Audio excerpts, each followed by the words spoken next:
They keep everything in this monastery, including the records of the ancient wisdom. What is in these texts that's so valuable? What is in these old texts that makes them so powerful? I want to share with you one of these texts. One of the texts that was edited from our Christian Bible is in this monastery. Now, I'm going to share two of these images with you. We said earlier, to unleash the force of the divine matrix in our lives, first, we have to understand how it works, and the science tells us how it works. Secondly, we must speak the language that the divine matrix recognizes, and science cannot tell us that. That comes from our past, from our culture, from our history, from those who have learned and used this language for thousands of years. So this is what we're doing right now. We're learning what did the great masters say about this language. Because it's the same whether you're talking Buddhist or Hindu or Christian, pre-Christian traditions, they're all telling us that there is a field of energy and that we have the language to use that field.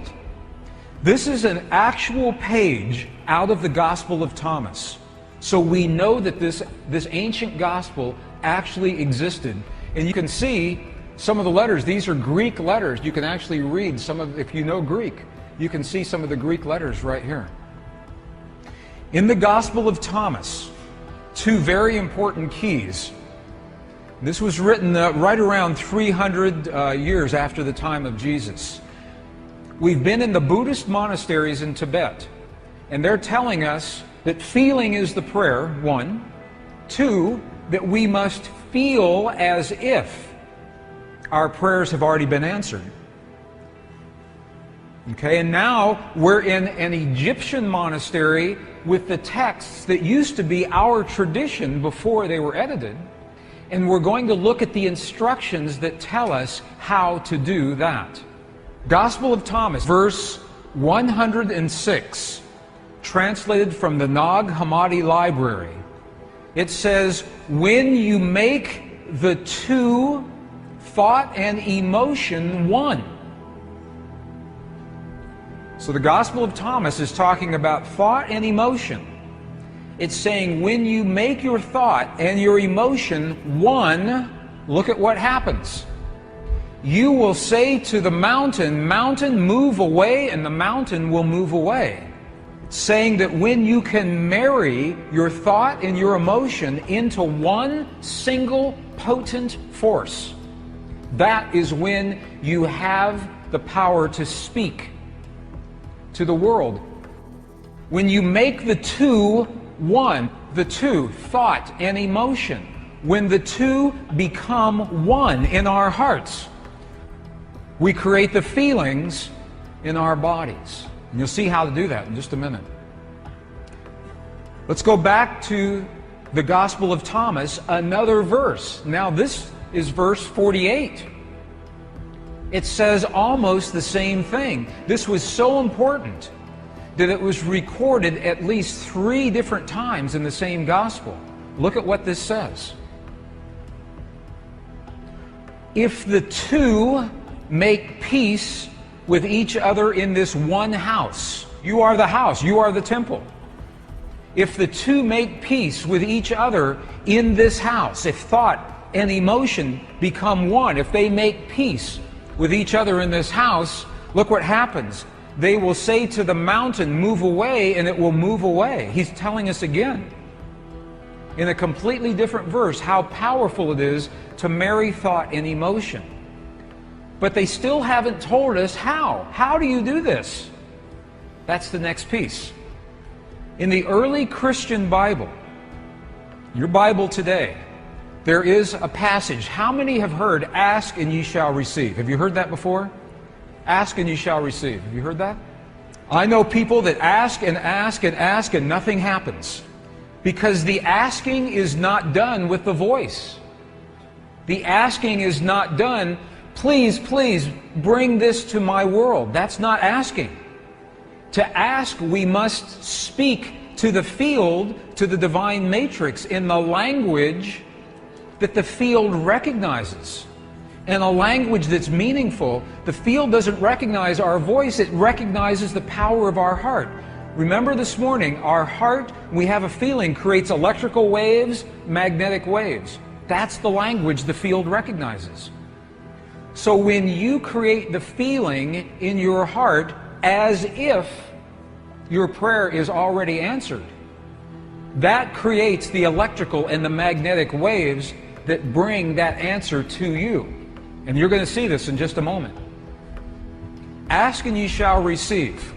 While we still have this passage in our text, in the Bible that you have today, the King James Version, John 16, 23, 24, what you have is the condensed version. You have the edited version. The edited version looks like this. This is the edited version. Whatsoever ye ask the Father in my name, he will give it to you.